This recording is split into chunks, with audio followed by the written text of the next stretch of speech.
حضرت عمر رضی اللہ تعالی عنہ تشریف فرما تھے اپنے دربار میں، تو ایک صاحب آئے اور کہا یا عمر لا تنسا موتک، عمر اپنی موت کو نہیں بھولنا۔ یار بھرے دربار میں کسی کو یہ بات کہی جائے تو اس کا رد عمل کیا ہوگا؟ لیکن حضرت عمر رضی اللہ تعالیٰ عنہ یوں کانپنے لگے جس طرح بید کی شاخ کانپتی۔ اس کو قریب کیا، محبت کی، کہا اگر تو روز آ جایا کرے اور یہ جملہ مجھے کہا کرے تو تیری مہربانی ہوگی، مہینے کے بعد مشاہرہ بھی دیا کروں گا۔ روز آتا ہے، بھری مجلس میں کہتا ہے عمر موت کو نہیں بھولنا۔ ایک دن وہ آیا، آپ نے اسے بلایا، محبت کی اور اس کو مشاہرہ دیا اور الوداع کہنا چاہا تو اس نے کہا کہ میرے سے کوئی گستاخی ہو گئی؟ کہا نہیں، کوئی ایسی بات نہیں۔ کوئی اور شخص آنے لگا؟ فرمایا نہیں۔ تذکیر موت کی ضرورت نہیں رہی؟ فرمایا نہیں، ایسی بھی کوئی بات نہیں۔ تو پھر مجھے چھٹی کیوں دی جا رہی ہے؟ تو حضرت عمر رضی اللہ تعالیٰ عنہ رو پڑے، داڑھی پہ ہاتھ رکھا، ایک بال الگ کیا، کہا یہ دیکھ میری داڑھی میں سفید بال آ گیا، اب تیرے آنے کی ضرورت نہیں ہے، یہ بال ہی مجھے موت یاد کرواتا رہے۔ ہماری تو پوری داڑھی بھی سفید ہو جائے نا۔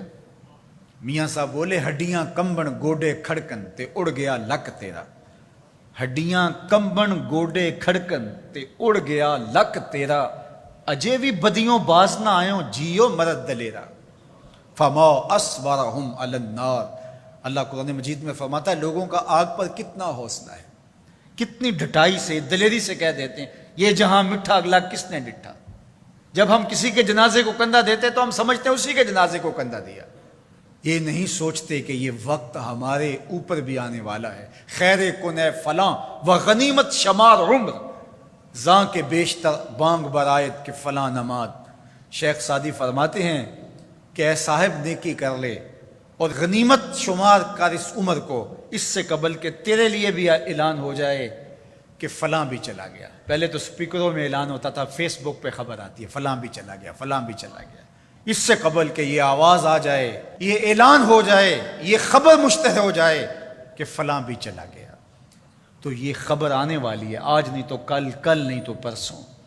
تو کہا کثرت کے ساتھ موت کو یاد کرو، اس سے تمہارے دلوں کا زنگ اترے گا، تم اپنی آخرت کی طرف متوجہ ہو گئے۔ اور دوسری بات ارشاد فرمائی وَتِلَاوَةُ القرآن، اور قرآن مجید کی تلاوت کرو۔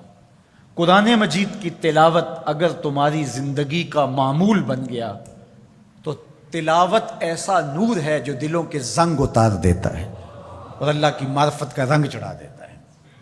اس لیے دو چیزیں دلوں کے زنگ اتارتی ہیں، ایک کثرت کے ساتھ موت کو یاد، اس کے لیے کوئی نصاب نہیں پڑھنا پڑتا، کسی کے پاس جا کے بیٹھنا نہیں پڑتا، یہ خاموش مبلغ ہے، اس مبلغ کو سننے کے لیے سفر کر کے نہیں جانا پڑتا، اس کو کسی ٹیپ ریکارڈر کے اندر محفوظ کر کے کان کے ساتھ نہیں لگانا پڑتا، کوئی بٹن آن نہیں کرنا پڑتا، اب لائٹ ہے اب سن سکوں گا، اب لائٹ چلی گئی اب نہیں سن سکوں گا، اس کے لیے کوئی وقت متعین اور مقرر نہیں ہے۔ یہ ایسا مبلغ ہے، یہ خاموش واعظ ہے، جب چاہو اس کو سن سکتے ہو۔ تو کثرت کے ساتھ موت کو یاد کرنا یہ تمہارے لیے دلوں کے زنگ اتارنے کا سبب۔ اور دوسری چیز ارشاد فرمائی وَتِلَاوَةُ القرآن، اور قرآن مجید کی تلاوت۔ جب قرآن مجید کی تلاوت معمول زندگی بن جاتی ہے تو دلوں کے زنگ قرآن مجید اتارتا ہے۔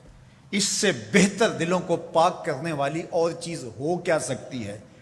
اللہ کا کلام ہمارے پاس موجود ہے۔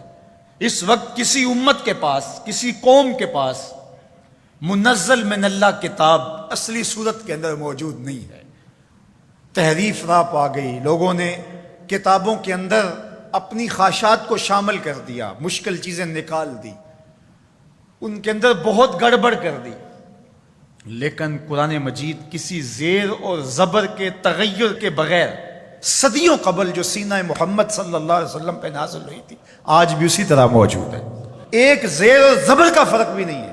یہ ایک یقین ہمارے ساتھ جڑا ہوا ہوتا ہے کہ یہ ہمارے رب کا کلام ہے، یہ ہمارے محبوب کریم کے سینہ انور پہ اترا تھا، یہ اس کتاب کا اعزاز ہے۔ تو کہا کہ اس کتاب کی کثرت کے ساتھ تلاوت کرو، تمہارے دلوں کا زنگ اتر جائے گا اور اللہ تعالیٰ جل شانہ کی معرفت کا رنگ تمہیں نصیب ہوگا۔